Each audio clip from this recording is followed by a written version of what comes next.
اليوم غادي نشارك معاكم وصفة زوينة كتعالج الكحة وحتى البلعم اللي عند الوليدات ديالكم، البلعم ولا السعال. بالنسبة للطريقة راه هي سهلة. غنحتاج هنا واحد الكمية ديال التين المجفف اولا الشريحة. ما غادي نبخرها ما حتى شي حاجة. غنزيد عليها زيت الزيتون، كما كتشوفوا زيت الزيتون يكون الحايل، يعني يكون داز عليه عام تقريبا. اولا عادي يعني واخا يكون جديد ماشي مشكل.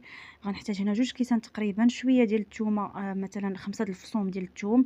تقدروا الثومه ديروا يعني تعمروا العلبه ديالكم. انا هنا استعملت غير نص الكميه، غادي نحتفظ بها مده شهر كامل.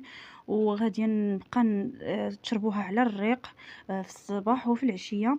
وبالنسبه لوليداتكم معلقه في الصباح ومعلقه في العشيه مع شويه ديال العسل الحر.